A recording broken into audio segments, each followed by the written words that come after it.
ketika nanti mau dimasukkan kembali bangkit, kembali di kehidupan berikutnya, tubuh yang tadi mati disatukan kembali dengan roh yang tadi lalu dibangkitkan untuk dimintai pertanggungjawaban. Jadi tubuh yang kau tidak jaga dari makanan-makanan yang diharamkan, tunggu saja, pasti nanti dijadikan sambal oleh api neraka di sana. Jadi jangan Anda berpikir tubuh ketika melakukan pencabulan, ya nggak apa-apa lah, karena kan dia nggak akan ke neraka kok tubuh ini. Udah puas-puasin aja. Salah itu. Tubuh yang melakukan pencurian, tubuh yang menyakiti orang, tubuh yang memukul orang, tubuh yang menampar orang, tubuh itulah yang kelak akan menerima pembalasan. Bukan begini, yang lain. Nggak masuk akal kalau tubuh yang seperti ini akan dibangkitkan, ya kan? Loh, itu dalilnya begitu. Terima. Misalnya inilah dulu. Kan ada tuh Elia, Henok, itu kan terangkat ke surga. Masa kita bayangkan dia di surga sana dengan tubuh seperti ini? Harus makan. Ya, kenapa tidak? Kenapa tidak? Itu nggak masuk akal karena di sana kan dimensinya ada berbeda di surga sana. Anda menggunakan dimensi akal dunia dengan dimensi alam lain. Itu nggak bisa, Bang. Seperti Yesus. Bisa terangkat gitu kan, tubuhnya bisa tiba-tiba ada dari balik dinding, bisa menembus dinding. Itu kan bukan tubuh seperti ini lagi tuh.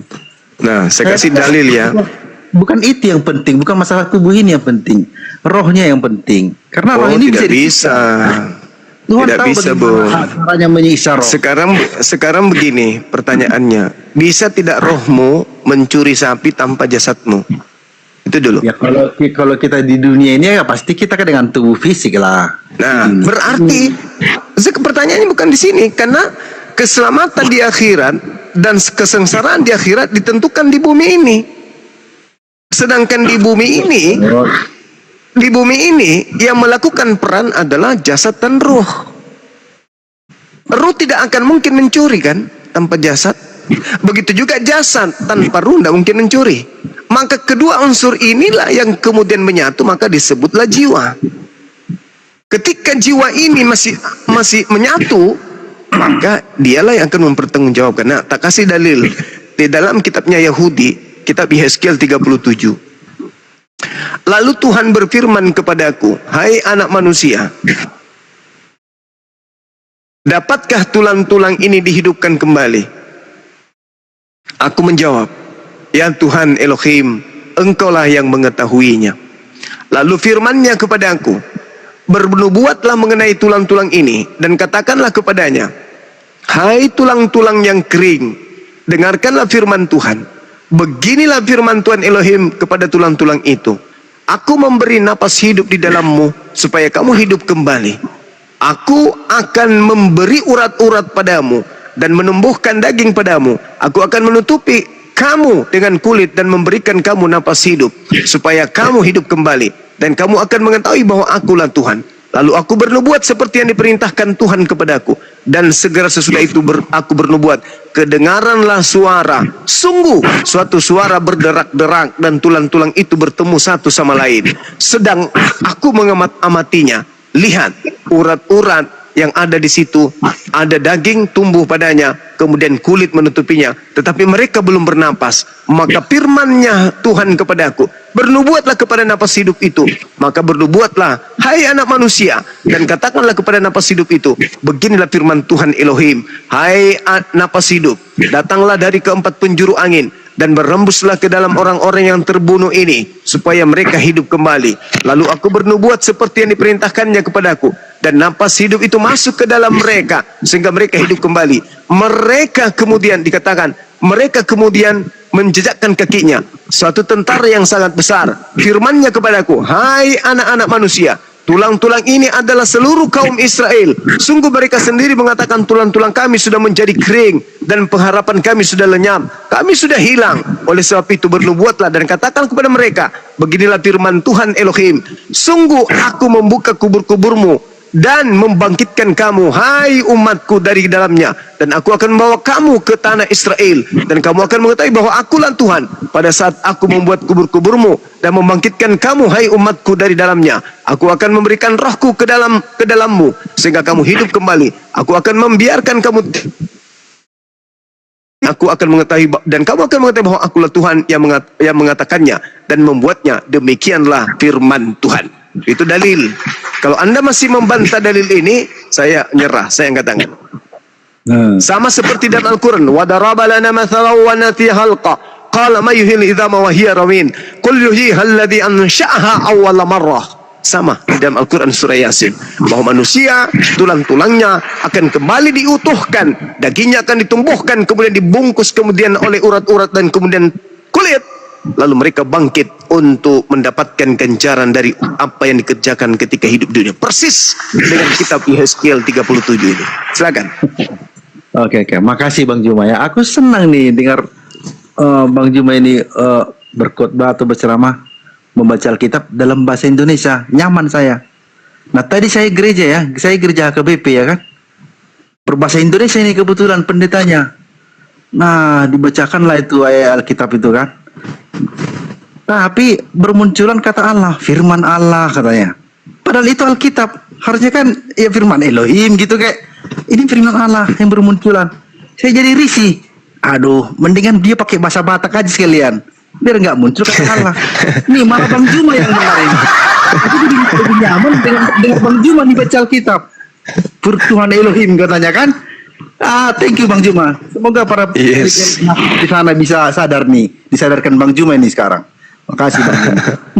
Thank you.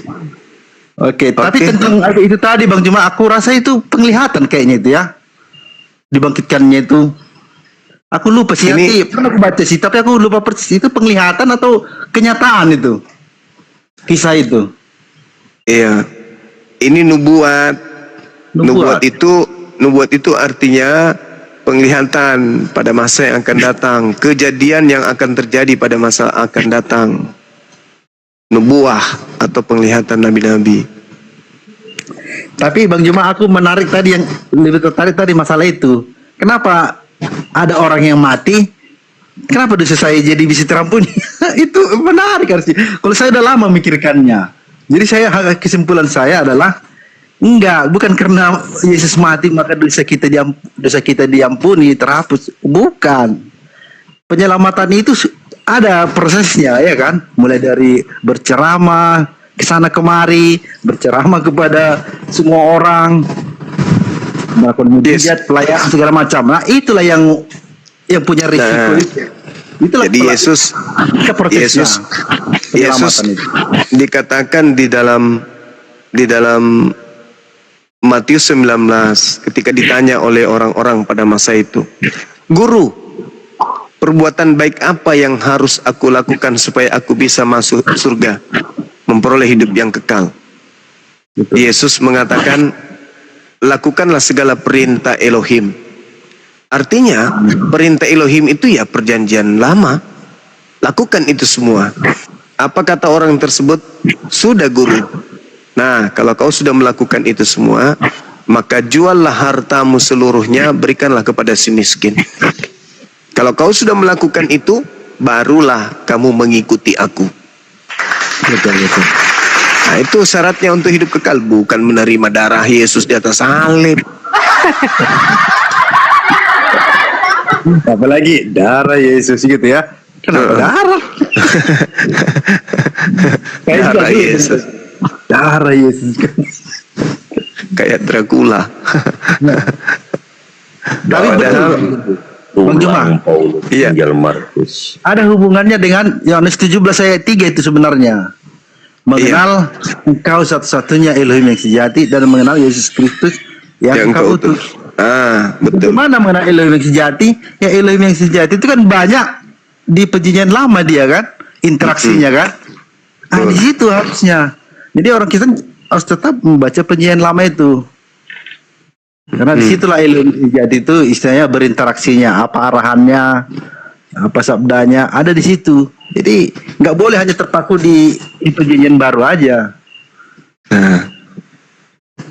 Dan ternyata Betul. kan kayak misalnya mulai keluaran 20 sampai keluaran 23 itu Bang Juma, itu kan ada banyak arahan yang menarik tuh. Misalnya kalau zaman dulu ya, kalau kamu punya ladang kamu itu kamu apa setahunnya kamu biarkan. Mana tahu ada orang lain yang kelaparan bisa ngambilnya. Mana tahu ada binatang yang butuh makan bisa makan dari ladangmu itu. Akan gitu. Kalau zaman sekarang ya kan mungkin udah ada kita bayar pajak kan, biarlah pemerintah yang mengurusnya, kasih orang makan yang terlantar melalui pajak tadi. Berarti kan arahan dari yang Maha Kuasa itu tersaji semua di sana, cuman konteksnya ya konteks saat itu. Jadi disitulah pengenalan akan yang Maha Kuasa itu di perjanjian baru itu juga. Plus yang di perjanjian baru, karena Yesus kan representasinya. Nah, Terus kalau terus kalau darahnya itu kan cuma mereka yang euforia itu, yang yang malas mikir. tersinggung pasti ini saudara Christian Jutri. Marah nanti dia. Sebenarnya itu kan cuma masalah simbol aja itu darah Yesus. Itu kan simbol pengorbanan aja semuanya darah itu. Bukan darah itu yang menghapus. Apa sih kalau orang Kristen kan banyak itu, apalagi yang karismatik kan. Oh, dibungkus dalam darah Yesus katanya, kan aneh kan? Dibungkus dalam darah Yesus kan simbol pengorbanan. Itu sudah dikatakan Yesus, inilah darahku. Darah yang dimaksud di situ anggur. Inilah dagingku. Daging yang dimaksud Yesus roti. Kenapa pula dijadikan daging beneran, darah betulan? Waduh, kacau. Itu simbolik, bahasa simbolik dari Yesus kan. Artinya ya itulah, nyawa pun dipertaruhkan Yesus kan gitu, demi untuk menyelamatkan manusia, demi datang ke dunia ini. Orang baik datang di tengah-tengah orang yang kan berisiko. Yesus siap bayar harga untuk itu. Betul.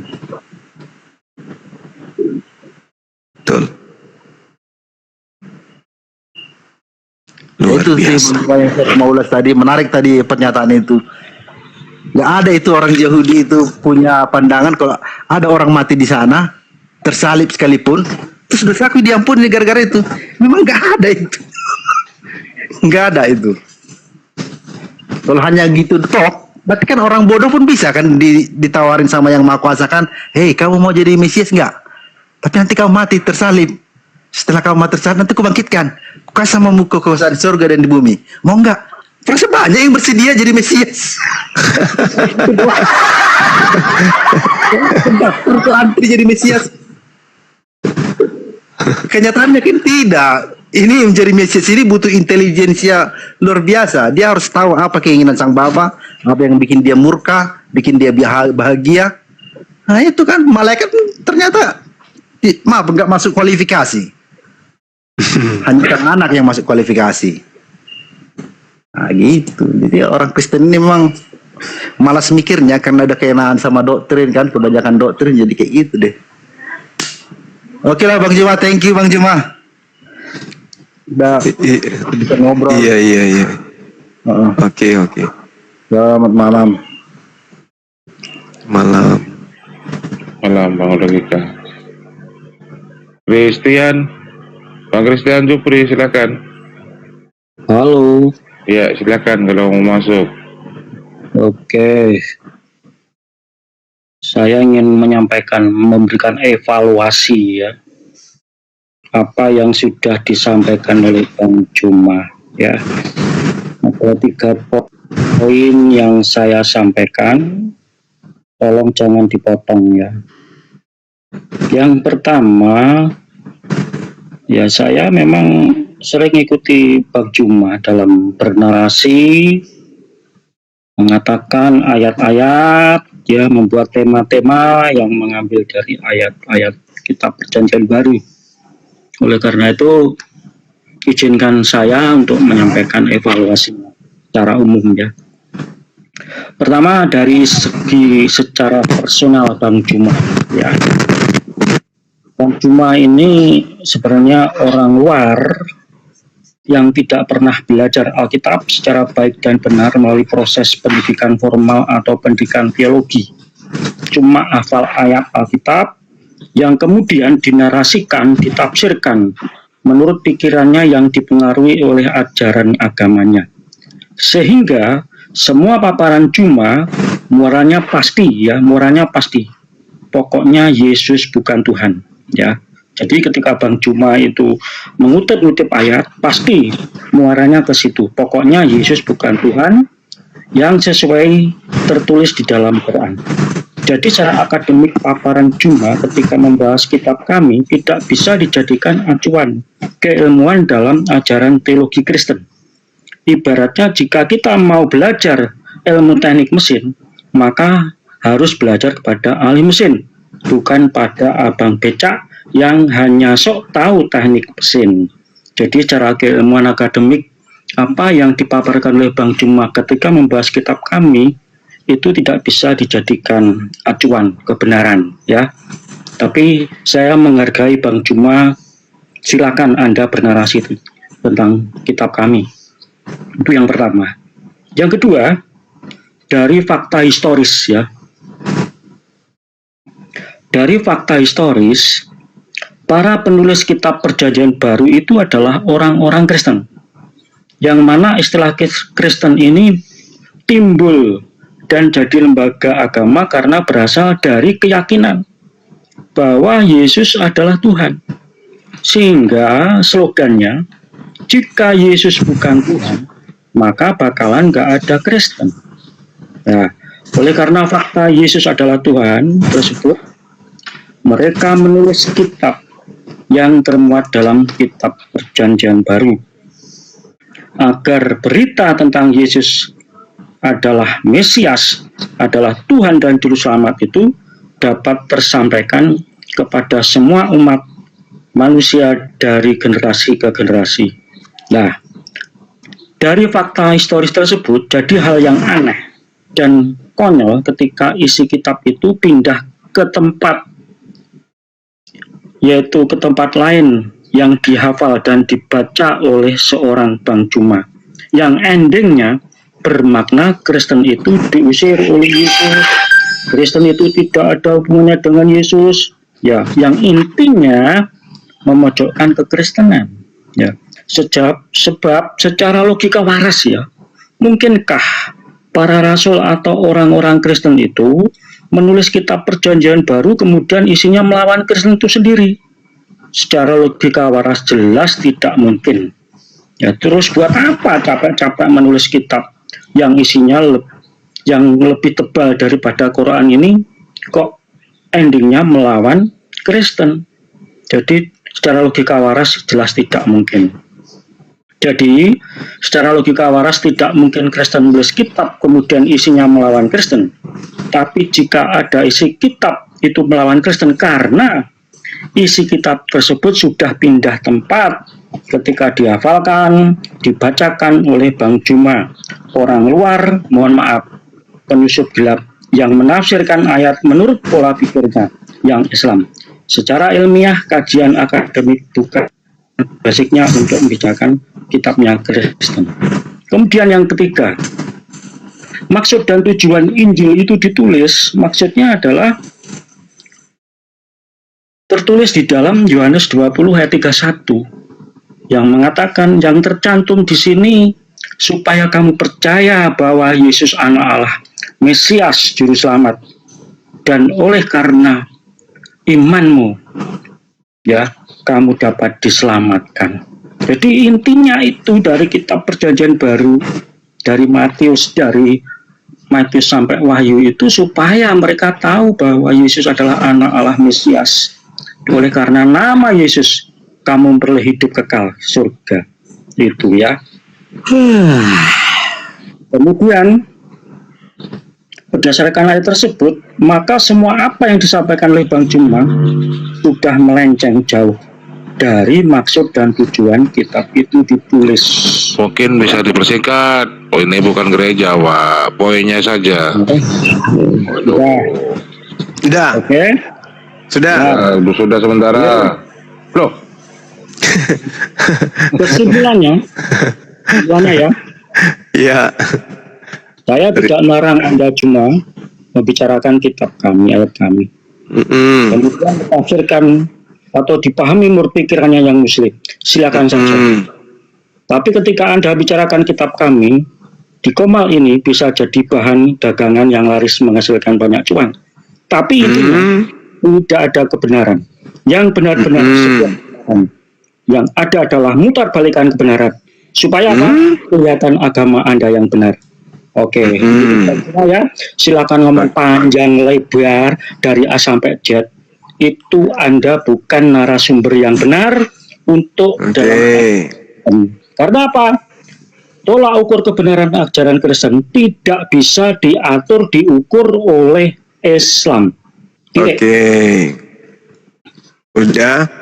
Sudah. Oke, baik.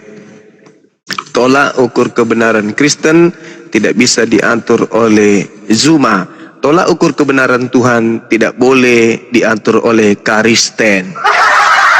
Saya ambil dari yang pertama. Bible itu kemudian ditafsirkan oleh Zuma, tetapi Bible itu bukan milik Zuma. Saya kembalikan data ini kepada Anda.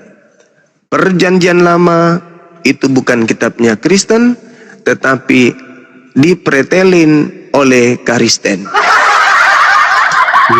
Oke? Sabar dulu. Sabar dulu. Aduh, tadi. Kitab Taurat itu milik hak kepunyaan Bani Yakub. Ulangan 5. Nih, saya bacakan samamu. Musa memanggil seluruh orang Israel, berkumpul dan berkata kepada mereka, dengarlah hai orang Israel, ketetapan dan peraturan yang pada hari ini kuperdengarkan kepadamu, supaya kamu mempelajarinya dan melakukannya dengan setia. Tuhan Elohim kita telah mengikat perjanjian dengan kita di Horeb. Bukan dengan nenek moyang kita Tuhan mengikat perjanjian itu, tetapi dengan kita yang ada di sini pada hari ini, kita semua yang masih hidup. Jadi hukum Taurat itu datang hanya kepada Bani Yakub yang hidup pada zaman itu aja. Kemudian Ulangan 33. Inilah berkat yang diberikan Musa, abdi Elohim itu kepada orang Israel sebelum Musa mati. Berkatalah Musa, Tuhan datang dari Sinai dan terbit dari Seir, tampak bersinar dari pegunungan Paran, dan datang di tengah-tengah 10.000 orang yang suci. Di sebelah kanannya tampak kepada mereka api yang menyala. Sungguh ia mengasihi umatnya, semua orangnya yang kudus. Di dalam tangan mulah mereka pada kaki mulah mereka tunduk menangkap suatu dari firman-Mu. Musa telah memerintahkan hukum Taurat kepada kita, suatu milik bagi jemaat Yakub. Ketiga, Mazmur 147. Tuhan memberikan firman-Nya kepada Yakub, ketetapan-ketetapannya dan hukum-hukumnya kepada Israel, tetapi Tuhan tidak berbuat demikian kepada segala bangsa, dan hukum-hukumnya tidak mereka kenal. Haleluya. Berarti orang Kristenlah yang telah merampok kitabnya Nabi Musa, walaupun dalam bentuk terjemahan tanpa validasi, tanpa legitimasi, tanpa sah. Catat itu. Sedangkan kenapa Bang Suma kemudian mengkaji kitab saudara? Kenapa? Karena di dalam agama Kristen, begitu Anda menjadi Kristen, maka Anda wajib hukumnya mematikan akal. Wow. 1 Korintus 1 nomor 19. Karena tertulis, aku akan menghilangkan kecerdasan orang-orang terpelajar, dan kemampuan berpikir cerdas akan kulenyapkan. Itu dalil.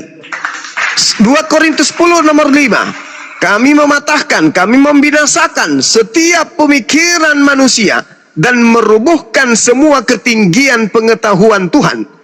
Kami tawan pikiran dan menaklukkan kepada Kristus. Itu dalil.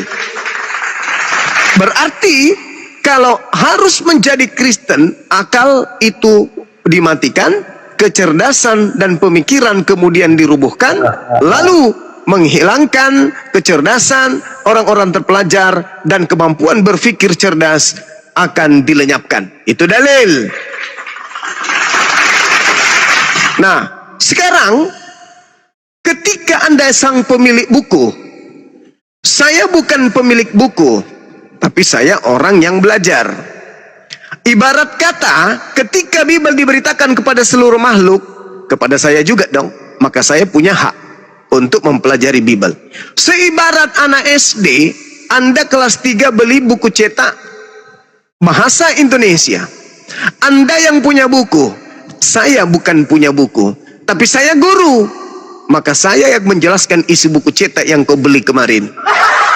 Paham sampai situ? Bukan berarti kamu yang punya buku cetak, kamu lebih tahu buku cetakmu daripada saya. Saya seorang guru. Kenapa saya katakan saya orang guru?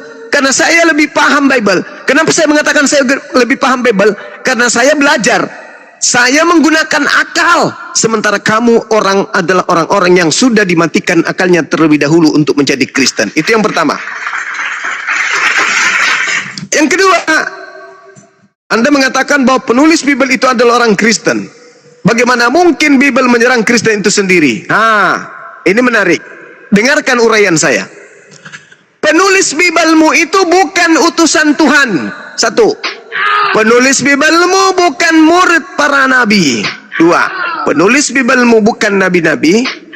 Penulis Biblemu tidak memiliki legitimasi, tidak memiliki validasi dari Yesus. Dan penulis Biblemu bukan menuliskan firman Tuhan, bukan menuliskan sabda Yesus, sabda Nabi, tetapi menuliskan karangan-karangan yang mereka temukan kemudian berdasarkan hasil penyelidikan dan kesaksian-kesaksian orang-orang yang ada sekelilingnya. Pahami itu dulu. Kemudian Biblemu antara penulis satu dengan penulis yang lainnya tidak pernah kemudian melakukan mufakat untuk kemudian mengajarkan kitab mereka, buku mereka untuk dijadikan sebagai kitab suci oleh kelompok tertentu. Yang selanjutnya, isi kitabmu itu tidak pernah kemudian tervalidasi oleh Yesus. Yang keempat, kitabmu isinya itu dituliskan bukan pada zaman Yesus, tetapi dituliskan jauh setelah Yesus itu tidak ada. Kemudian kitabmu itu tidak kemudian dituliskan untuk seluruh manusia. Kitabmu kalau ditulis hanya untuk sekelompok manusia. Roma ditulis untuk orang Roma. Galatia ditulis untuk orang yang Galatia. Efesus ditulis hanya untuk orang yang ada di Efesus. Timotius ditulis hanya untuk orang yang bernama Timotius. Lukas ditulis hanya untuk seorang yang bernama Theophilus. Semuanya tidak ada kemudian ditulis untuk seluruh bangsa di atas muka bumi ini. Itu yang perlu kau ketahui. Jadi ketika Anda tidak memahami Bible Anda, itu wajar. Kenapa? Karena Bible Anda bukan firman Tuhan. Hanya rangkaian cerita-cerita, kesaksian-kesaksian orang terkait Yesus, terkait Musa, terkait Abraham, yang mereka dengarkan kemudian simpang siur dari kesaksian-kesaksian orang yang tidak dikenal siapapun orang itu. Itu yang kedua. Yang ketiga, tujuan Bible dituliskan. Jadi ketika kemudian Anda, bagaimana mungkin penulis itu menulis untuk diserang? Tidak bisa, tidak begitu. Harus terserang. Kenapa? Karena kamu mengatakan itu firman Tuhan, tetapi tidak masuk akal. Tentu akan mendatangkan serangan-serangan baik dari dalam maupun dari luar. Pasti diserang sama orang. Ketika kitabmu itu diberitakan kepada orang yang berpikir, pasti diketahui orang yang berpikir pasti tertawa. Nah, sehingga ketika dikatakan tujuan kitab ditulis adalah untuk kemudian menyelamatkan manusia, mana coba? Dari yang pertama gagal, yang kedua gagal, yang ketiga apa lagi? Yohanes 20 ayat 31 ya. Yohanes 20 ayat 31 dibaca itu. Apa yang dikatakan di sana di Yohanes 20 nomor 31? Apa yang dikatakan? Coba kau bacakan kepada saya. Apa yang dikatakan di sana supaya semua orang tahu di sini? Apa yang dikatakan di sana? Coba. Coba. Ya. Coba kau baca. Coba. Maksud Injil ini dicatat Ya. Supaya orang tahu bahwa Yesus itu adalah. Nah, memang masih banyak tanda lain yang dibuat Yesus di depan. Coba kau baca dulu, biar mata dunia menertawakan kamu. Kau baca dulu Matius 20 nomor 31 itu. Ya. Kau baca. Coba. Ya. Kau baca. Maksudnya Injil ditata. Saya tidak tanya maksudnya, saya minta kamu baca supaya kamu ditertawakan oleh dunia. Coba kau baca. Saya baca judulnya, kok kamu kok Coba kau baca. Ayat 30 ya. Memang masih banyak tanda lain yang dibuat Yesus di depan mata murid-muridnya yang tidak tercatat dalam kitab ini. Oke. Satu. Tapi semua yang tercantum di sini telah dicatat. Ya. Ayat Supaya kamu percaya bahwa Yesuslah Mesias, Anak Allah, Anak Elohim. Dan supaya kamu tahu oleh imanmu memperoleh hidup dalam namanya. Nah, sekarang menurut catatan ini, Yesus itu harus dipercaya sebagai apa? Sebagai Tuhan atau sebagai Mesias? Kalau berdasar Mesias Mesias itu Tuhan atau manusia? Mesias artinya juru selamat yang diurapi. Mesias itu Tuhan atau manusia? Mana ada Mesias juru selamat selain Yesus? Mesias itu Tuhan atau manusia? Mesias itu adalah juru selamat.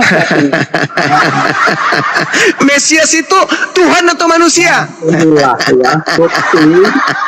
Itu makanya adekku yang sudah tua, dengarkan adekku yang sudah tua, itulah yang saya katakan, kenapa bumi ini, kenapa Indonesia ini membutuhkan Bang Suma?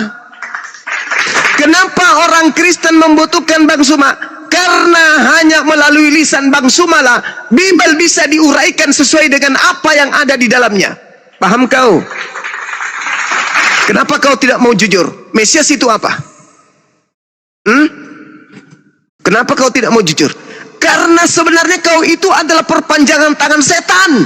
Kamu setannya cuma. Kamu yang setan. Kutanya dulu kau. Mesias itu apa? Mesias Tuhan atau manusia?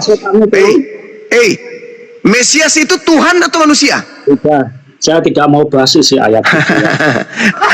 Inilah harus kamu pahami. Kau itu perpanjangan tangan setan. Kamu punya mulut. Kamu punya mulut takut menyebut kalau Mesias itu manusia. Kenapa? Karena iblis sudah dinubuatkan oleh Yesus. Apa kata Yesus? Waspadalah agar kamu jangan disesatkan, sebab akan datang banyak penyesat memakai namaku dan berkata akulah Mesias. Mereka akan menyesatkan banyak orang. Kamu tidak ingin menggagalkan misi iblis memakai nama Yesus dengan bergelar Mesias, sehingga kamu takut menjelaskan Mesias itu Tuhan atau manusia. Mesias juru selamat Yesus adalah Tuhan. Tengoklah teman-teman. Kira-kira nih orang-orang Kristen yang berakal sehat setelah melihat saya berdiskusi dengan bapak tua ini, yang pantas kemudian dijempol, dia atau saya? Dia Kristen, dia punya buku, dia yang punya Bible, tapi dia tidak jujur menjelaskan isi Bible-nya. Kenapa? Karena dia adalah perpanjangan tangan setan. Saya sengaja memancing dia untuk mengeluarkan Yohanes 2 nomor 31, karena disitulah kuncinya. Orang-orang Kristen ini adalah orang yang terperdaya oleh bisikan setan dengan memakai nama Yesus dan mengatakan Yesus itu adalah Mesias. Tetapi pada endingnya mereka menganggap Tuhan itu adalah Mesias, Mesias itu adalah Tuhan. Padahal saudara-saudara, Mesias itu adalah manusia yang diurapi Tuhan sebagai juru selamat untuk Bani Israel. Manusia perwujudan Tuhan. Nah itu dirubah lagi, manusia perwujudan Tuhan. Inilah penyesat, inilah iblis tua, saudara-saudara. Inilah iblis tua yang akan mengajak manusia masuk ke dalam api neraka, karena dia tidak ingin mengisi neraka dengan sendiri. Maka dia mengajak orang lain untuk masuk ke dalam neraka dengan menggunakan alat nama Yesus Kristus. Islam sangat dibutuhkan di Nusantara ini untuk mewaraskan orang-orang agar tidak terperdaya kepada iblis-iblis tua yang mengatasnamakan diri mereka adalah Kristen. Itu fakta, itu real yang tidak bisa kemudian dibantah oleh siapapun. Saya ulang lagi kepada saudara, Mesias Tuhan atau manusia? Manusia perwujudan Tuhan, karena tidak ada di mana saya bisa mendapatkan definisi ilmu yang berkaitan dengan adalah Tuhan manusia atau manusia Tuhan? Belajar yang lebih baik cuma. Di mana? Kau tunjukkan kepada saya, coba. Kau tunjukkan kepada saya. Di mana Yesus pernah disebut Tuhan manusia? Yang pernah dilantik sebagai Tuhan manusia atau manusia Tuhan atau manusia separuh dewa atau dewa separuh manusia hanya anak angkatnya Paulus, yaitu Timotius. Hanya Timotius yang pernah digelari manusia dewa atau manusia Theos atau manusia Tuhan. Yesus tidak pernah digelari itu. Paham kau? Timotiuslah yang mendapatkan gelar manusia dewa atau manusia Theos. Yesus tidak pernah digelari itu. Tetapi karena Anda adalah perpanjangan tangan setan, Yesus yang adalah rasul, Anda jadikan sebagai tumbal untuk mengajarkan ajaran setan dengan mengatakan Mesias adalah Tuhan dalam wujud manusia. Coba. Setan tua yang tidak punya malu. Di mana dalilnya Yesus itu adalah manusia Tuhan? Di mana dalilnya? Di mana dalilnya Mesias itu adalah manusia yang datang adalah Tuhan dalam rupa manusia?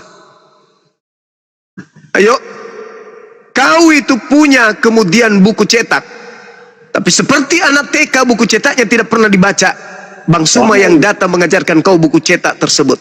Saking tidak pernahnya kau baca buku cetakmu itu, kau mengatakan Mesias itu adalah Tuhan dalam rupa manusia. Ayo.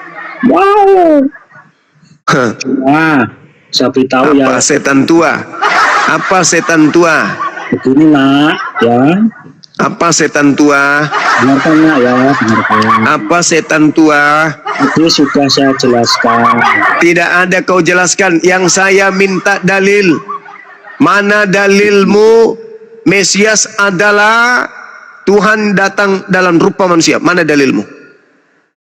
Cara kami memahami cuma. Saya tidak urus caramu karena kamu memang penyesat.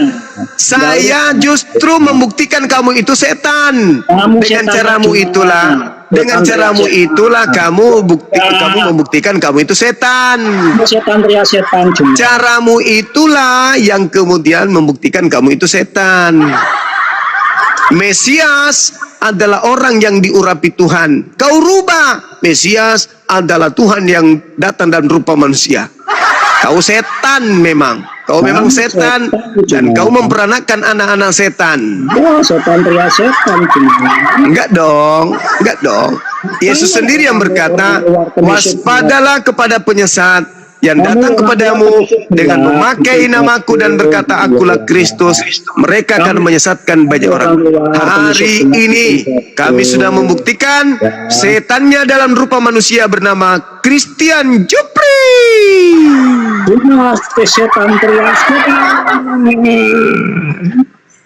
Silakan hibur diri Anda mumpung masih ada waktu. Silakan. Saya tidak dalam memahami kitab saya. Ya, kamu tuh orang Mesias luar. adalah Kamu tuh orang luar, penyusup. Mesias adalah ya. Mesias adalah Mesias itu milik Yahudi. Kau rampok, lalu kau artikan seenak perutmu. Saya mengembalikan kepada kadar yang sebenarnya. Mesias adalah manusia yang diurapi Tuhan. Ketika kau merampok Mesias dari Yahudi, kau mengatakan Mesias adalah Mesias adalah Hercules, Zeus yang datang sebagai wujud Hercules atau sebaliknya. Padahal Mesias adalah manusia yang diurapi Tuhan. Manusia yang diurapi Tuhan itulah Mesias. Kau rubah, Mesias adalah Tuhan yang datang dalam rupa manusia. Inilah yang saya katakan, kau itu iblis tua. Sebentar lagi kamu akan dipanggang di neraka dalam kehidupan kekal di sana.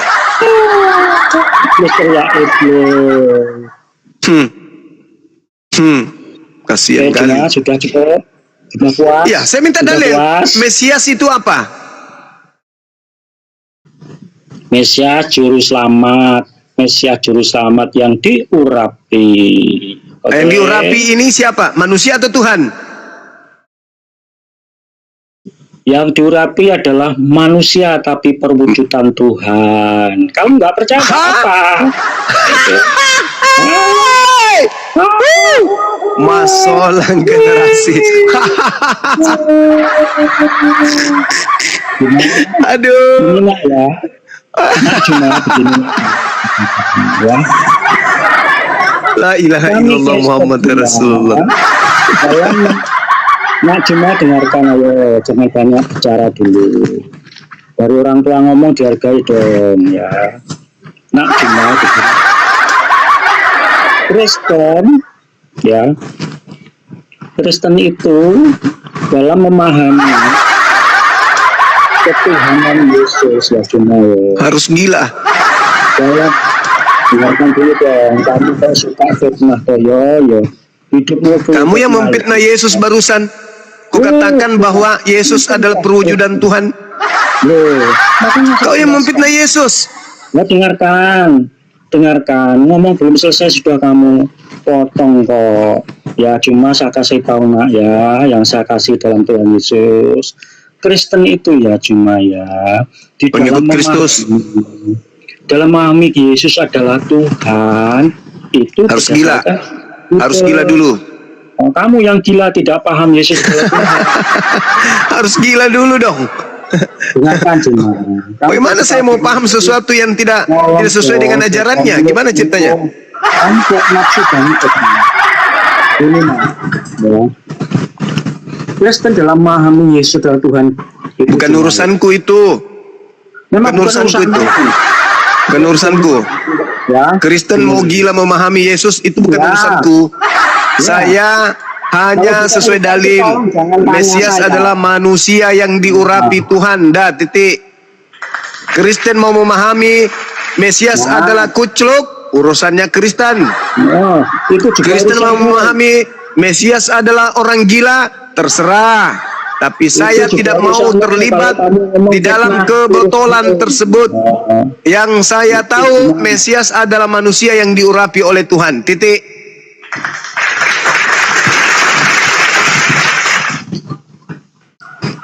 Aku nggak butuh cuma penyusup gelap ya yang bikin gaduh ya.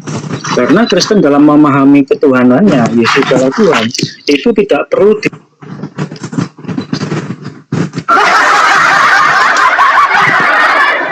Tidak usah kau pamer ajaran gilamu di sini, nggak perlu. Kami udah tahu. Kami udah tahu Kristen di dalam memahami ketuhanan Yesus harus mematikan akal. Karena tidak mungkin Tuhan dibunuh manusia. Makanya harus matikan akal dulu, harus gila. Baru bisa menuhankan Yesus. Seperti di dalam Markus 5. Orang gila yang menyembah Yesus begitu waras tidak menyembahnya lagi. Saya kalau jadi Kristen malu ada pendebatnya seperti ini. Melarang kemudian kita untuk membahas Bible, sementara Bible datang untuk diajarkan kepada seluruh bangsa. Kitabnya Yahudi tidak diajarkan untuk seluruh bangsa, tapi mereka pakai.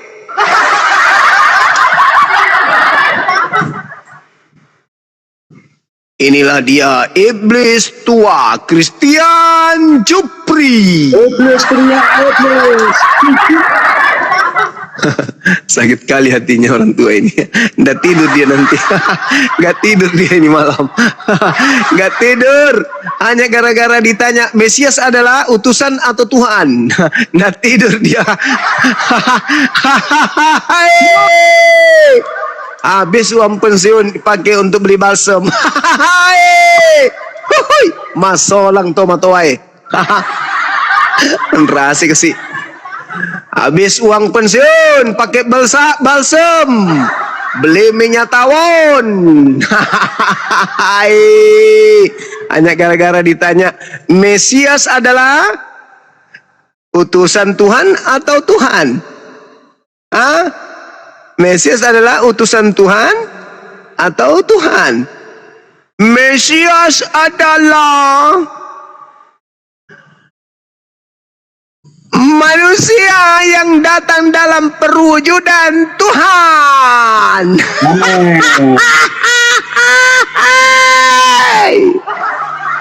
Tomalasa anjo midikana tahu asu.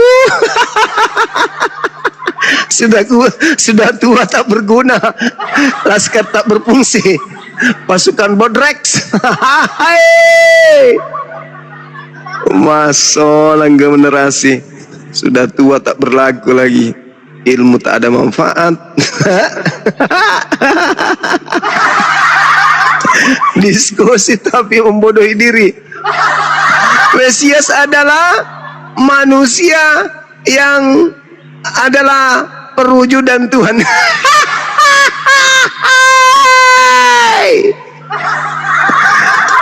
Aduh, kasihan ini agama penjajah. Ada wakilnya nak kesini bukannya memberikan bantuan, malah makin menghancurkan agama penjajah ini. Allahu Akbar, makin hancur nasibnya. Kasihanilah kami, wahai Bang Suma, kami masih butuh jemaat. Kasihanilah kami, wahai Bang Suma, kami masih butuh perpuluhan. Kasihanilah kami Bang Suma, jangan sampai gereja kami tutup hanya karena kau jelaskan isi Bible dengan pendekatan akal. Dompet tebal karena jemaat tak pakai akal. Kalau sudah pakai akal, dompet jadi kosong, isinya tinggal triplex. Islam yang nyata. Cuma jangan nangis, jangan berdiri. Mesias adalah manusia yang dirapi, dan manusia itu perwujudan itu. berubah lagi. Sedikit agak malu dia. Ternyata Mesias adalah manusia. Berarti selama ini Kristen menyembah manusia yang diurapi.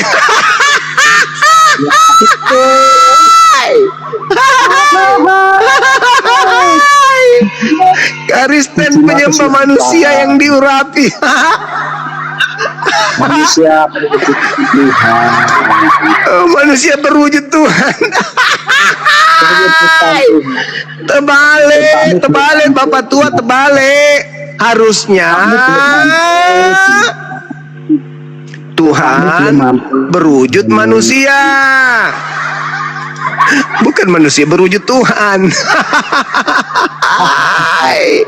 Masolah, habis balsam Pak. Habis balsam. Jubri.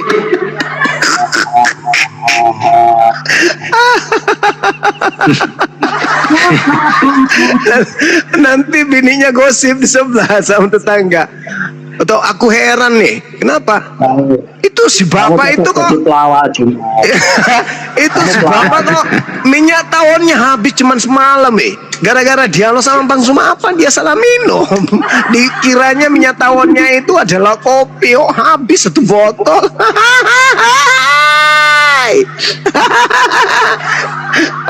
ternyata minyak tawonnya dipakai siram kepala gara-gara Mesias adalah manusia yang datang berwujud Tuhan.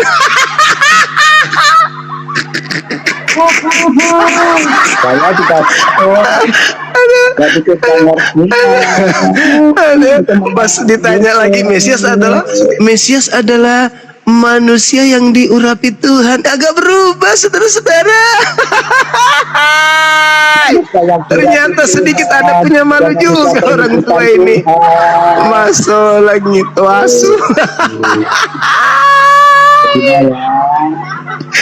Aduh, Saya nggak bisa kasihan sama dia. Mas Juma, Aduh, sama kasihan, kasihan. Ya, aduh tuh asu. setelah bikin Aduh, mimpi apa kamu semalam sampai bisa ketemu dengan Bang Suma? Kalau saya sih pengen tanya juga ini. Kira-kira gejala awalnya ini orang apa gejala awalnya? Lanjut Bang Andi. Ini kan awal. Lanjut. Pemalasa. Tacipi batulah sedanu.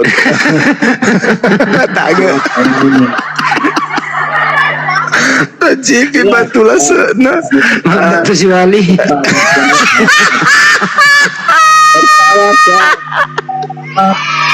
Allahu Akbar. Allahu Akbar. Asu. Astagfirullahaladzim ya Allah ya Karim. Mau kabur malu, tetap bertahan malu.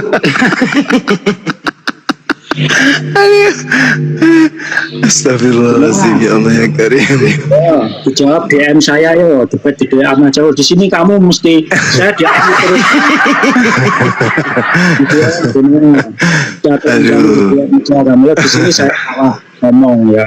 Kalau debat cara tulis, oke cuma ya saya telanjangi kamu di DM ya, debat di DM. Allahu Akbar, Masya Allah. Waktu di DM jangan di sini, cuma saya telanjangi kamu nanti ya. Kabur dia. Dia yang ditelanjangi, katanya dia mau menelanjangi orang, gimana dong? Puas aku tertawa, hilang ngantuknya.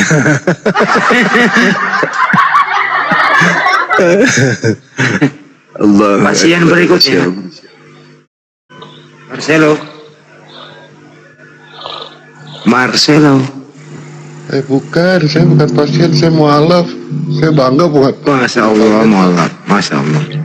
Alhamdulillah, Masya Allah. Marcelo. Alhamdulillah, Masya Allah. Istiqomah bang. Maaf bang, kita main tertawa karena lucu gitu. Ada yang Aduh. Saya aja Mesias sampai dimusuhin di keluarga. Aku bisa bang. Bisa lah, karena saya yang pertama pindah. Oh, ya, Masya Waktu Allah. saya pendeta, ponakan sepupu saya pendeta, semuanya. Saya sama kelakuannya sama Zuma kalau di lingkungan saya. Iya bang, dimusuhi kita bang. Apa? Dimusuhi kita. Ya biarin aja. Buka. Allahu Akbar. Kan?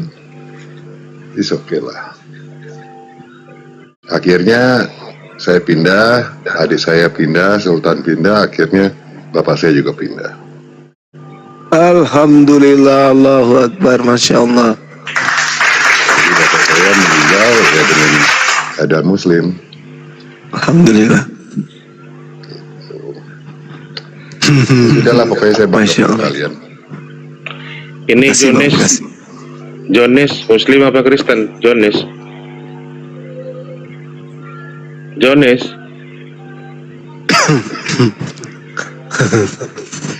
Saya di bawah John. aja, seru dengerinnya. Oke bang Marcel, thank you bang ya. Kalau saya lihat foto-foto Joni sini kayak orang stres juga nih. Siapa? Si Jonis. Iya, saya kakak.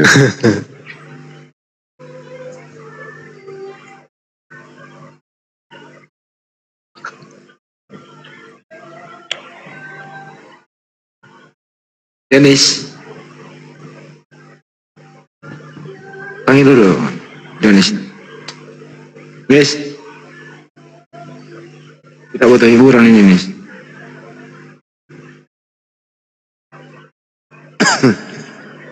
Kenapa Anda mualaf, Pak Marcelo?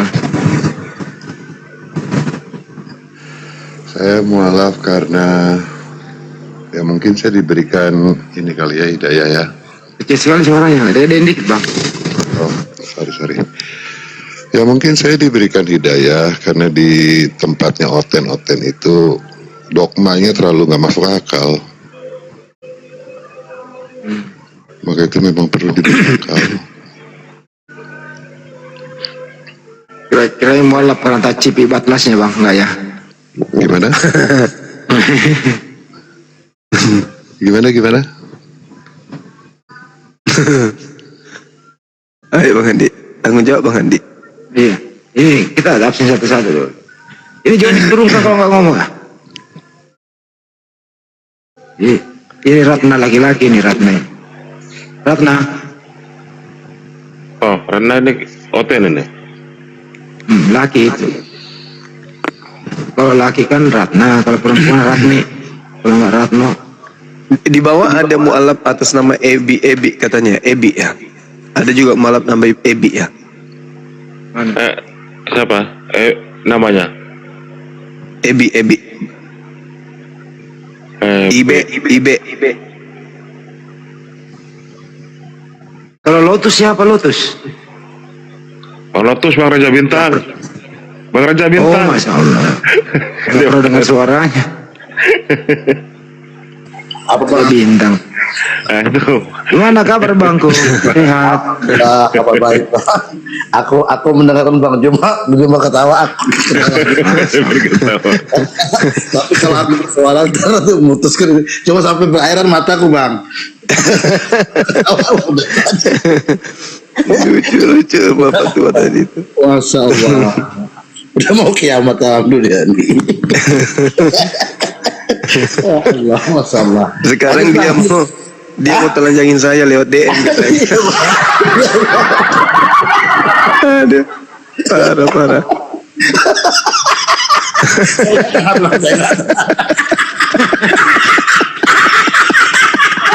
Buset deh, ketawa. Allah, ya Allah, ya Tuhan, ya Allah, ya Allah, ya Allah. Masih ada.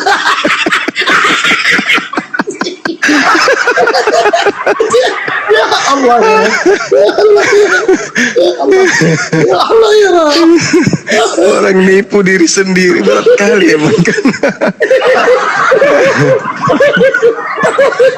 Allah.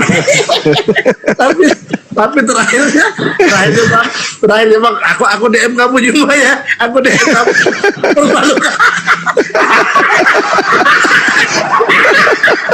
Ya Allah. Oh iya, artis benar ya. Oh benar nih Pak Marcelo yang artis nih. Pak Marcelo ini. Bang, Iya. ayo bang, lanjut bang. Masya Allah. Allahu Akbar, Masya Allah. Tahun Kemute abangku. Dibuka mute-nya bang. Beliau artis Bang Andi. Iya. Oh, Masya Allah. Kemute Berarti dia abangku. tertawa Dibuka juga mute-nya. Kemute. Tertawa juga berarti tadi. Kemute lagi. Aku buka. Ya. Kemute lagi bang. Yes. Tapi Bang Ya. Juma di bawah katanya itu banyak di DM saya dibilang itu jangan Juma ini jangan ketawa bikin jemaatku sakit hati katanya. Dia bilang begitu, jangan ketawa. Saudaranya Thomas Jorgi bang. Bukan? Iya. Ya iya saudaranya Thomas Jorgi bang Juma. Iya ini Thomas Jordi bang. Allah. Saya angkatannya almarhum Uje. Iya. Oh, Masya Allah. Masya Allah. Tapi bukan temannya Pak Christian Jupri yang tadi, bukan?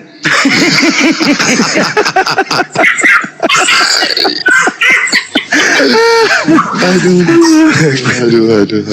Iya sih. Ya kasihan aja sih. Ya udahlah. Terus mau diapain lagi? Pilihan dia begitu. Iya bang. Cuman apesnya karena dia berani nongol di ini komal-komal debat lintas agama itu masalahnya.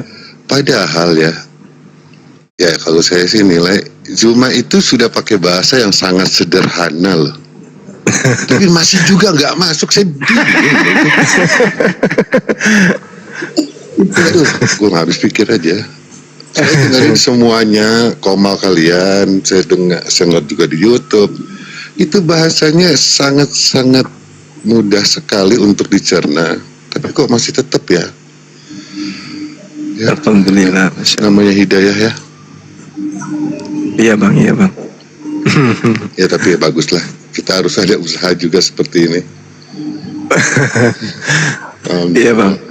Alhamdulillah. Alhamdulillah, masya Allah, luar biasa. Ya pokoknya. Jadi di miswar juga ada di bawah di monitornya. Jadi di miswar juga monitor di bawah nih. Alhamdulillah, tiap abang malam, kita. tiap malam di bawah. Masya Allah.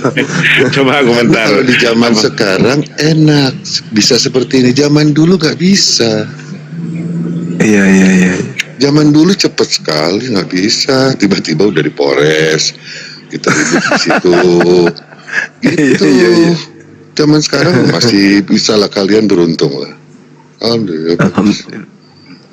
Ini saya curiga Kang Deddy ini gayanya tertawa juga, keluar air mata juga dia di bawah itu. Nangis gue sampai nangis dengan gua ketawa. Allahu Akbar, masya Allah. Christian Jupri. Ya semoga kalian dimudahkan lah dengan gaya kalian Amin. seperti ini. Bagus Bang. Makasih abangku, makasih Bang Marcelo. Kalau nanti saya bisa dukung apa, kasih tahu aja ya. Siap, siap Bang Marcel. Makasih Bang. Ya sama-sama Mas. Salam. Bikin ketawa juga bang. Ketawa juga dia. Ketawa juga dia kan. Aduh.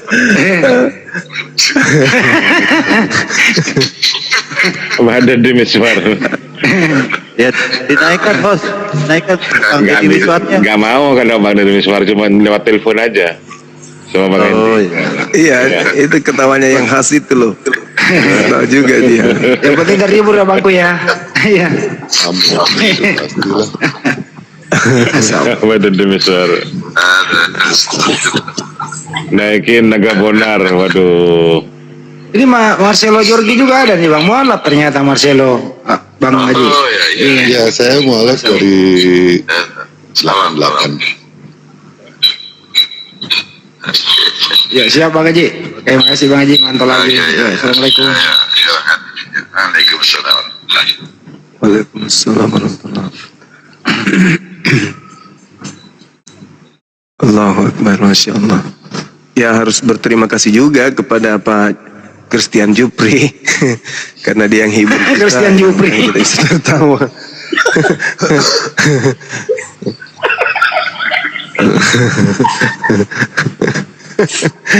Tapi harus banyak yang seperti Zuma juga ya. Kesian dong kalau Zuma terus-terusan. Kalian juga harus ya. Insya Allah Bang, Bantu juga. akan banyak. Ya semoga Zuma disehatkan, selalu diberi. Amin, amin, amin. Alhamdulillah. Amin, Banyak amin, ya seperti Rabbal Bang Zuma. Di tahun-tahun sekarang. Tapi abang, apalagi. abang bersaudara udah mualaf semua ya bang? Belum. Tinggal siapa bang? Tinggal kakak saya yang di luar sama Thomas.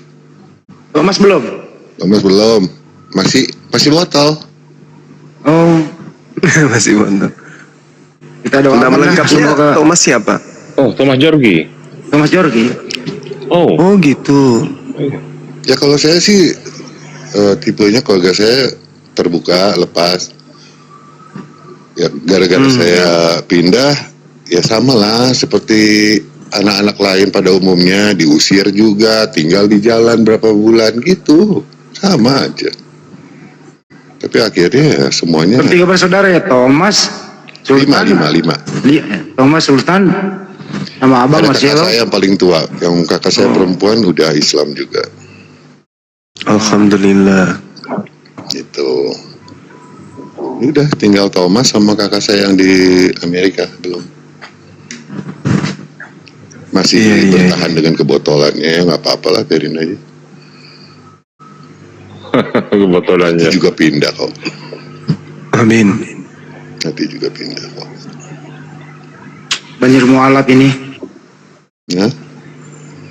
Banyak lagi yang mualaf tuh. Nyaris tiap malam kami memaafkan Gurunda Zuma, orang-orang yang sudah lurus otaknya. Padahal saya itu anaknya pastor loh, kesayangan pastor loh dulu. Saya yang bunyiin bel di gereja Tresia, di gereja katedral, masuk paroki tetap aja nggak bisa juga. Iya. Nggak masuk di nalar saya itu nggak masuk, beneran. Nggak masuk ya. Nggak masuk sama sekali, beneran. Kok Masya seperti Allah. itu standarnya itu loh, kok ada Tuhan manusia kok begini ya, aneh aja bagi saya waktu saat itu, aneh sekali. Ya standar lah ya, bahasa-bahasa seperti itu, jadi saya nggak mau ngulang, malu. Dulu gue bilang ya kasihan lah sama yang belum diberikan keterbukaan pada akalnya. Sangat kasihan. Tapi gini Bang, kalau selebritis itu pindah agama ya, jadi sorotan publik Bang. Nah. Oh ya, sorotannya kadangkala bisa diterima, kadangkala tidak bisa diterima. Resiko.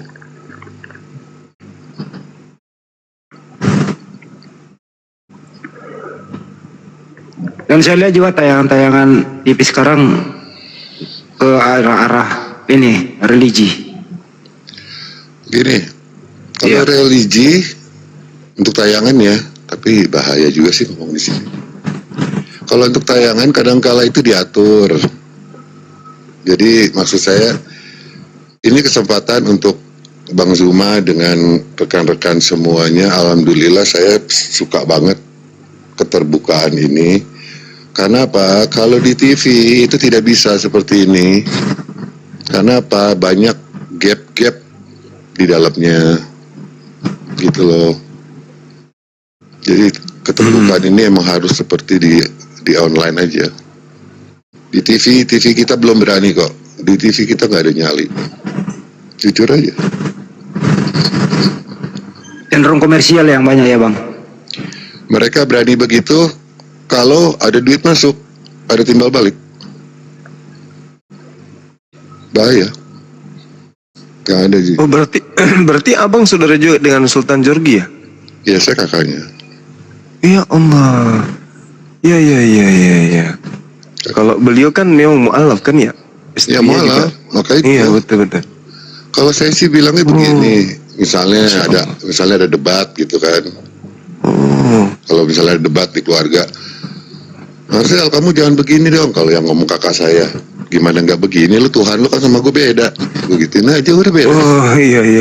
Ya kan, ya, lu jalanin aja menurut Tuhan lu, gue mau jalanin menurut Tuhan gue. Gitu, jadi udah saya bikin selepas itu aja.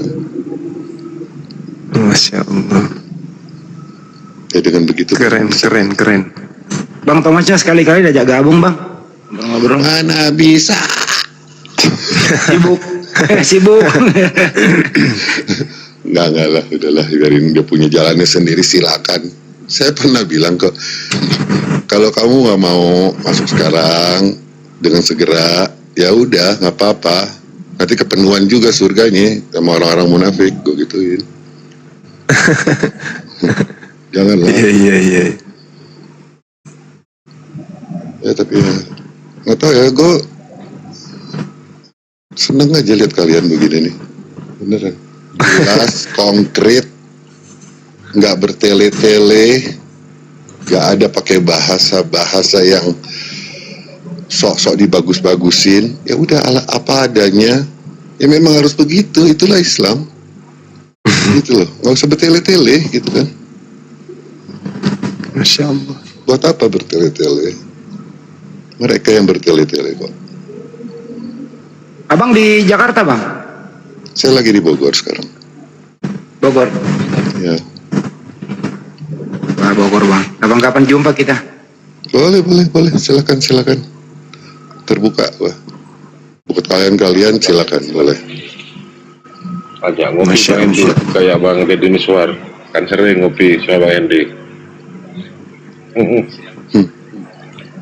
Ya ngopi-ngopi kayak mau lari ya terserah deh. Bertukar nomor ya Bang. Abangku. Aku sebut nomorku Abang. Ya di DM aja ya. Mana DM-nya bisa ya? Bang ngerti DM nih gue. Catat aja, tulis aja di bawah Bang Andi, di komentar. Janganlah. Teman-teman catat nomorku di bawah teman-teman. Di DM aja, gue follow dulu. Kalau Bang Suma semuanya akun dia gue follow, cuman hilang-hilang terus ya. Iya, hilang-hilang. Ganti-ganti ke tombak. Tombak. Iya, sampai ada berapa tuh, ada Bang Suma 04, 02. 03 Oh, iya. banyak. Fallback. Apa-apa. Baik. Biasalah. Kita udah berteman Bilang Bang, udah. seperti kalian kan musuhnya juga banyak. Ya kan? Betul. Apa? Mari kita berperang juga.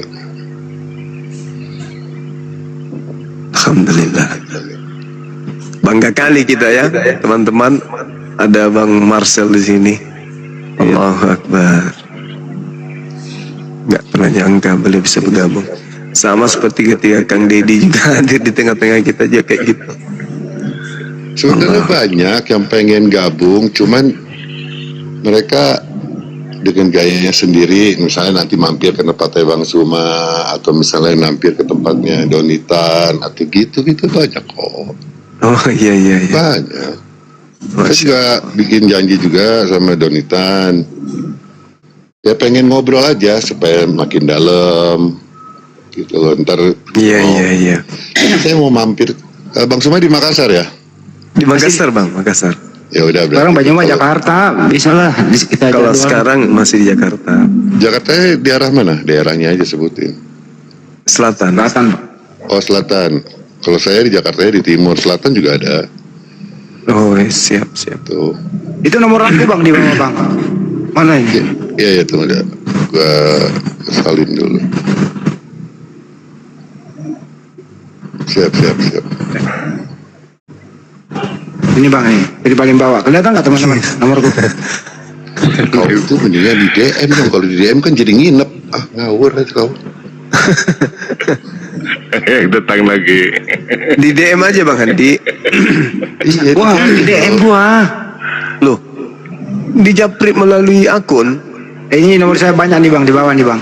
Di screenshot aja Bang. Kalau di bawah nggak bisa di ini dong. Oh. Jadi DM aku coba nanti DM. Simpen. Tunggu dulu. Coba bagaimana DM-nya coba ya. Kirim pesan lewat akun TikTok. Iya lewat pesan. Iya, tadi ya. Lalu klik dulu nomor orangnya. Oh, itu tadi. Oh, ini dia. Mana itu nih? Sambil aktif gini bisa nggak DM nggak teman-teman? Nggak bisa ya? Nggak bisa, udah nanti ya santai aja bos. Mau kemana lu mau belanja? Bisa. Nggak kemana-mana juga gue. Paling gue bolak-balik doang kok ke Singapura, pulang gitu doang.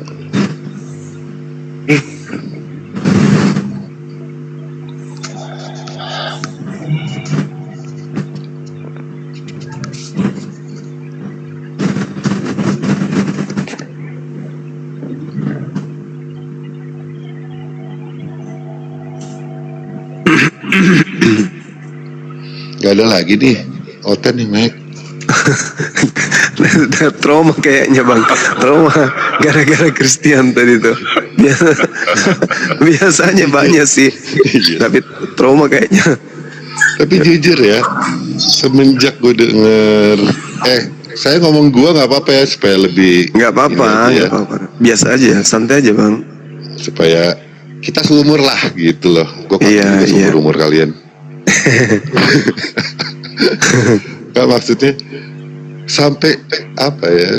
Saya dengar kan kadang-kadang kalau di YouTube itu kan dengar suara aja kan, nggak perlu begini kan. Iya. Jadi obat tidur gue tuh. Jadi obat tidur. Kan ada tuh yang kalau di YouTube 1,5 jam, 2 jam gue dengerin tuh sampai iklan aja gue dengerin. Allah. Tapi ya jangan begitu, automatically saya jadi buka-buka lagi, belajar lagi gitu loh. Iya. Ya bagus lah. Di tahun sekarang.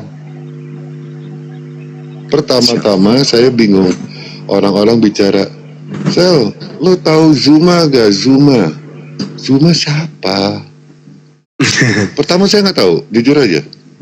Itu yang lagi apa di TikTok, di YouTube. Oke, nanti saya lihat coba. Oh ternyata di zaman saya itu, saya sama almarhum Uje sempat bicara-bicara apa ya, bukan keras ya, strike gitu, tegas gitu, tapi masih sulit di zaman itu, sangat sulit. Akhirnya saya nonton, wah oke banget nih sekarang nih, oke banget. Udah bisa diskusi lintas agama terbuka ya Bang ya. Sudah, ya samalah seperti apa Dr. Zakir Naik. Zaman dulu mana bisa. Iya. Betul. Dari saya nonton dari zamannya Ahmad Didat. Akhirnya sampai ke Dr. Zakir Naik. Sebelum Dr. Zakir Naik sampai belum apa-apa. Sekarang kan ya kalian tuh beruntung loh di tahun ini. Jujur aja. Iya. Banyak fasilitas-fasilitas yang bisa kalian pakai. Alhamdulillah. Wah repot tuh, beneran Mas. Masya Allah. Luar biasa. Ayo Kang Arif, dinaikkan teman kita dari Oten. Ayo silakan kalau mau menimba ilmu masuk sini kali-kali aja. Masya Allah. Minimal debat dulu lah. Nanti setelah debat kepikiran 2 hari ya. Ini mudah-mudahan ini Oten Gurunda. Pak Rabas Kocu, selamat pagi. Assalamualaikum. Islam saya Bang. Waalaikumsalam warahmatullahi wabarakatuh. Iya, dan syukur alhamdulillah. ya Bang. Udah kalian jangan. Ini ada komen di bawah tulisan Mesias adalah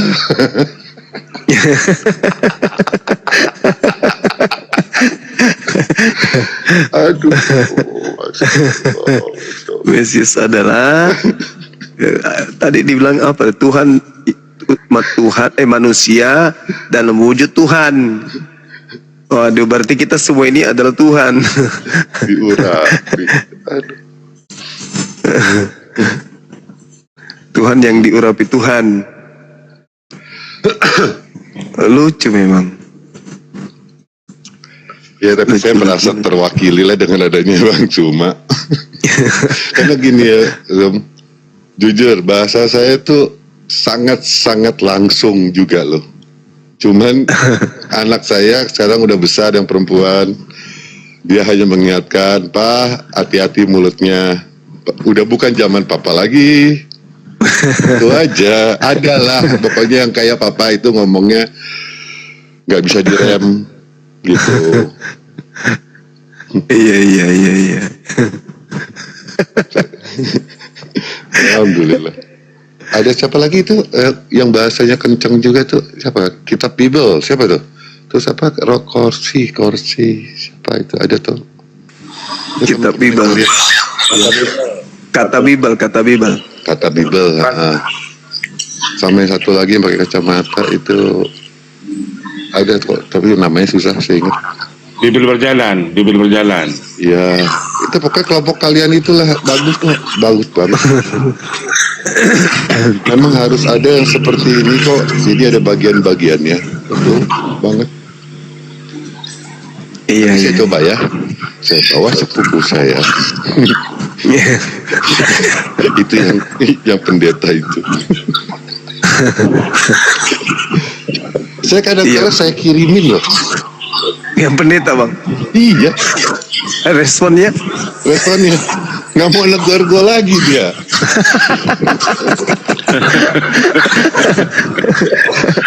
Nggak mau negor lagi dia. Ya, aku juga tidak rugi punya saudara kau gue gitu. Iya. Alhamdulillah gue terbebas sama saudara-saudara yang penyembah berhala gue gituin aja. nggak butuh saya begitu, gitulah. Ya kan? Ya itu, saya kadang-kadang bahasa itu tuh anak perempuan saya marah. Udah papa, diam, begitu. Allahu Akbar. Luar biasa. Tapi gini ya saya sih ya mau dianggap ini senior atau enggak. Contohlah Zuma untuk saat ini dengan cara komunikasinya. Zuma itu tahu loh kapan dia harus menyerang, kapan dia harus sabar, kapan dia tahu lawannya seperti apa. Ilmu komunikasinya kalian pelajari deh. Itu tidak mudah itu. Jujur aja. Tidak mudah. Nggak mudah sekali itu. Iya. Saya lihat kok banyak yang mualaf juga di sini, yang ibu-ibu, ya kan, yang satu keluarga. Alhamdulillah. Iya. Kalian tuh berhasil lagi. Kejadian deh. Di Indonesia tinggal Islam, Buddha, Hindu, udah Kristen udah lewat aja.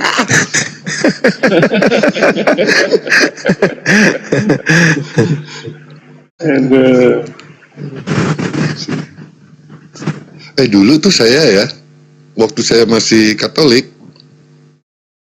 Iya, gimana Bang ceritanya? Waduh. Coba. Iya. Yang pakai hijab bisa 2 hari jalan sama saya pakai rok mini loh. Hah? Iya. Iya. Sedajal itu saya tuh. Gue jujur aja lah. Dulu gue bandel banget. Ya. Iya. Terus hijab saya bilang kol omprengan. Dulu kan kalau angkot kan bilangnya, kalau angkot itu kan bilangnya kol omprengan di zaman saya ya. Akhirnya saya sekarang lihat wanita hijab itu justru itu yang menarik. Penasaran kan? Oh iya. Iya dong. Nah kalau lihat perempuan yang buka-buka, lu sama aja menebar permen jatuh di jalan, lo ambil lah. Iya kan? Gitu Bang ya. Ya ngapain lu punya pasangan yang orang lain udah liatin badannya, terus lu nikmatin aja hidup lu. Iya. Iya dong. Masya Allah. Gak bisa. Justru, waduh, yang kayak begitu banget gua. Iya. Alhamdulillah. Saya kayak abang sama. Kayak misionaris juga dong Bang, abang seperti itu ya. Gimana? Kayak misionaris dong. Dulu. Oh, gokil bos. Ngawur saya mah dulu. Ngawur banget hidup gua. Bener. Tapi kok momen-momen bisa berbalik arah begitu Bang? Momen-momen ya inilah ya namanya jalan. Kadangkala saya dalam 1 hari saya berhenti minum, dengan saya dikasih mungkin hidayah dari situ ya.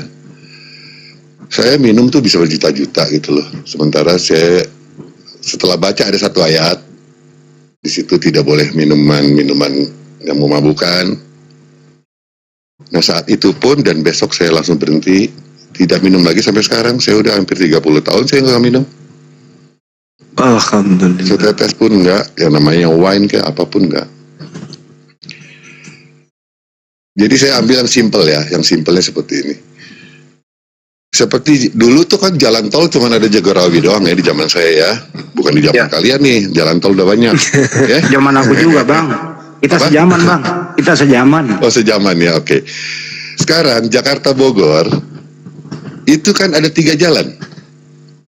Ada jalannya dari lewat Depok, Sawangan, sama lewat Cibinong, iya kan? Iya, tol baru. Lalu ada Jagorawi. Nah, saya anggap Jagorawi itu Islam.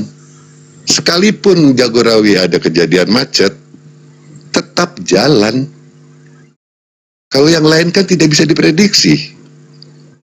Sesimpel itu saya berpikir. Ngapain harus repot? Lalu saya baca Kok Tuhannya 3? Kenapa nggak 5 ya sekalian? Sampai saya ngomong apa, pastor, akhirnya saya diusir. Tanggung banget cuman 3 gitu loh. Filosofinya dalam itu Bang Juma, kata Jagar Rawi maupun macet, ya artinya apa? Kalaupun misalnya dalam Islam itu ada perintah sholat, ada perintah ini, tetap di situ jalannya. Itu maksudnya Bang Juma. Iya. Sama ini macetnya tuh kadang-kadang kan ada aja ya dari orang dalam juga yang kadang-kadang suka ngaco, kan juga ada. Tapi kan tetap jalan gitu loh. Ya kan? Jadi ada kebenaran dan kebenaran lagi di dalam situ gitu loh. Dan tidak bisa diganggu gugat. Tetap nyampenya lebih cepat. Jelas gitu loh.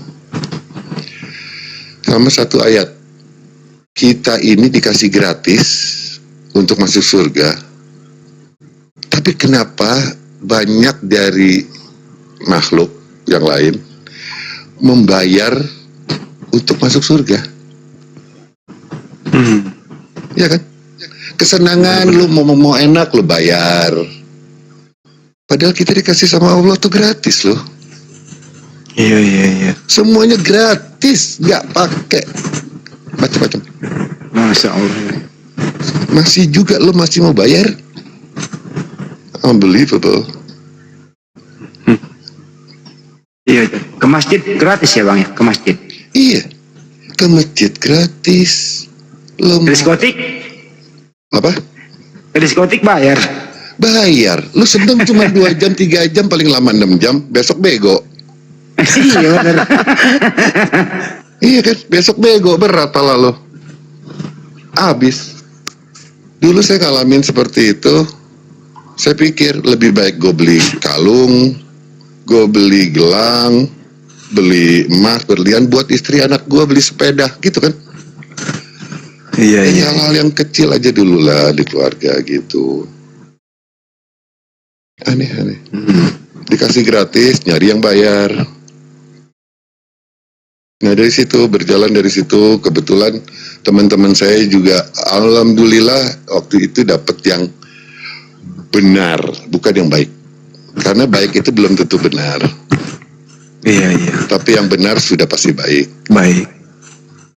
Masya Allah. Lalu saya diangkat anak sama salah satu orang tua. Lalu saya masuk pesantren. Yang biasanya pulang jam 5 pagi dan saya harus bangun jam 5 pagi. Coba tuh ya. Yang dari situ saya dimualafkan di situ. Saya sunat 2 kali. Kalian kan cuma sekali, betul? Iya betul. Sunat dengan gayanya Katolik, dengan sunat gayanya Islam. Saya dari nol lagi. Karena ada ustadznya bilang waktu itu kiai ya, kamu udah sunat? Sudah di Katolik. Ya udah nggak usah, nggak mau sunat lagi. Karena saya mau Islam ya Islam dari awal, jangan ada campur-campur. Itu. Masya Allah. Di pesantren Darul Amsor situ di Cisalak. Ya lumayan 3 bulan, alhamdulillah. Keren. Gitu. Masya Allah. Ya banyak lagi lah ya, hal-hal seperti itu. Tapi lingkungan memang benar kata Bang Zuma. Kita mualaf bukan sekedar mualaf, tapi kita harus juga pilih lingkungan. Itu yang utama. Tinggalkan yang lain. Iya. Tinggalkan. Jujur, saya hilang teman, saya hilang usaha, saya hilang bisnis, semuanya saya hilang. Saya dari nol lagi loh. Saya nol lagi. Iya. Mungkin guru saya ngajarin hal-hal yang sebelum kamu masuk Islam, kamu tidak tahu mendapatkan yang halal atau yang haram. Akhirnya saya berpikir lebih baik saya ada yang saya berikan, ada yang saya buang, ada yang saya jual. Ya sudah, dari nol lagi. Iya. Alhamdulillah. Ya namanya kita masuk mualaf emangnya terus langsung jadi bagus gitu, ya enggak lah, diuji juga kali. Iya, iya. Ini orang serius gak nih? Kata Allah, ayo, kamu boleh mualaf, tapi kalau kamu nggak serius ya sama aja bohong. Sama aja. Iya kan? Benar, benar. Harus serius, kamu jalanin ini, jalanin itu, semuanya kita jalanin. Kewajiban kita jalanin. Alhamdulillah kembali lagi seperti, malah lebih dari yang sebelumnya. Alhamdulillah. Masya Allah. Itu aja sih. Itulah hebatnya. Ya. Masya Allah. Sampai saya dibilang apa ya? Dibilang radikal pernah. 3 bulan di dalam pernah. Gara-gara dibilang itu. Coba. Iya Pak, udah pernah pesantren ya Pak? Nyantri di dalam ya? Tidak. Pesantren beneran pernah, pesantren bohongan juga pernah kok. Iya paham banget. Ya gara-gara ya saya keras gitu loh. Saya keras banget. Maka itu saya tuh ngomong tuh sekarang aja saya tuh hati-hati gitu loh, takut kalau misalnya ada teman anak saya di sini nonton, lalu dia kasih tahu ke anak saya, akhirnya suka janganlah. Tapi Papi di sini lagi berbagi edukasi dan motivasi ya. Semoga ada mengikuti jejak bisa memeluk Islam juga kan, yang ragu-ragu di luar sana. Nggak ada hal lain kok. Dan saya yang paling favorit boleh dong ya, sahabatnya Nabi Umar bin Khattab. Itulah yang tadinya saya tuh paling lawan, bahasa saya tuh paling, kalau kalian dengar bahasa saya dulu ya, masih zamannya goblok ya, itu kalian bisa berantem sama saya gitu. Sama seperti Umar bin Khattab dulu kan ngelawan kan. Iya betul. Ngelawan banget kan. Sama saya itu ngelawan loh. Aduh kalau saya itu cerita ya, saya masuk masjid itu saya bisa dorong orang loh lagi ruku. Coba kelakuan apa yang ada setan apa di badan gue dulu. Coba. Iya. Akhirnya sekarang ingat-ingat itu tuh sangat-sangat bodoh gitu. Iya. Mengingat itu Bang, kalau mengingat itu gimana perasaan Bang mengingat masa lalu Bang? Ada 2, kebodohan sama ketidaktahuan. Nah, ketidaktahuan itu karena apa? Karena tidak mau belajar. Orang belajar itu bisa berubah. Yang tidak mau belajar tidak akan pernah berubah. Itu aja. Menyimak aja dulu, nggak usah dibantah, nggak usah protes. Simaklah dulu, baru pelajari, baca, jalanin. Nggak usah langsung protes. Gitu. Iya. Iya kan? Betul. Belum apa-apa, mempertahankan ini supaya nggak malu. Udah gengsi turunin dulu. Kan mau belajar nih. Dengar, simak baik-baik, simpan. Baru buka lagi konteksnya apa. Begitulah. Akan ketemu kok. Kalau belum apa-apa udah bantah ya repot. Ya sama kayak tadi kan. Mesias itu apa? Kenapa nggak jaga kubur sekalian bilang? Jaga kubur. Ladang. Bang, sudah berapa lama mengikuti diskusi ini dan tanggapan Abang gimana diskusi lintas agama ini Bang? Jujur saya baru 2 bulan ini rutin setiap hari ya. Setiap hari. Tanggapan saya, gue bangga punya kalian, itu aja. Gak ada kata-kata lain selain itu. Alhamdulillah. Gue bangga banget punya kalian. Inilah apa ya, pejuang-pejuang. Kalau bahasa saya zaman dulu mas serdadu nih. Wow. Keren banget. Alhamdulillah. Keren. Kan baru kenal Bang Juma Bang udah lama, terus gimana Bang Juma menurut Abang? Ini contoh. Harus banyak muslim yang seperti Zuma. Ini harus diturunin ilmu ini. Cuman tanya sama Bang Zuma, belajar komunikasi. Jadi mana? Itu perlu. Jujur ya, kadangkala saya perhatiin ada yang tidak sabaran, ada yang tidak bisa menyimak lawannya, dia langsung serang juga. Janganlah.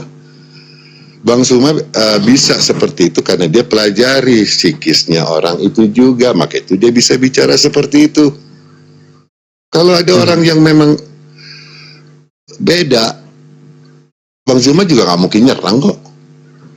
Perhatiin aja. Saya perhatiin satu persatu. Kenapa? Ya karena teman saya bilang, lo tahu Zuma gak? Emang Zuma siapa sih?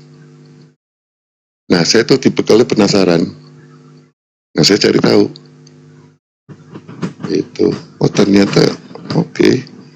Bukan hanya sekedar belajar, psikolognya juga jalan dia ini.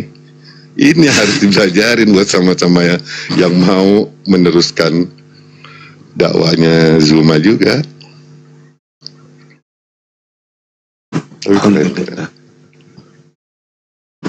Ada bahasa-bahasa yang sindiran, ada bahasa-bahasa yang mungkin kita di angkatan tua kali tahu ya, kalau angkatan muda mungkin nggak tahu ada itu. Emang Zuma usianya berapa Bang Zuma? 46 Bang. Wah bentar lagi beda berapa tahun sama saya, beda 11 atau 12 tahun. Iya. Semangat masih muda Bangku. Bos, jangan pernah pikir tua bos. Kalian bengong aja tua datang sendiri loh. Iya. Ngapain dipikirin? Iya. Ayolah kalian tuh yang muda-muda ini yang harus kasih contoh. Ini bagus banget. Jangan pernah pikir tua, karena tua itu datang sendiri. Gak usah lu gubris. Tua kan cuma angka. Bisa dewasa apa tidak? Itu pertanyaannya. Karena pendewasaan itu tidak semua orang bisa. Gitu. Masya Allah. Luar biasa. Ini pelajaran yang kita dapat malam ini sangat mantap sekali, teman-teman sekalian. Kayak yang bercermin aja gitu loh. Oh, ini kayaknya Marcelo zaman dulu tapi dengan gaya yang berbeda, dengan kata-kata yang kalau udah nusuk nih, kalau Zuma ngomong kalau udah nusuk, gue udah sangat. Saya tuh ngakak sampai teman saya di kantor. Kenapa, bro? Enggak, gue ketawa aja. Itulah, lu lagi nonton apa sih? Zuma, lu nonton aja. Satu kantor nonton. Alhamdulillah, Masya Allah. Alhamdulillah. Pesta ulang tahun, orang pada karaoke. Saya lihat di HP kan, saya ketawa sendiri tiba-tiba keras. Karena saya pakai handfree kan.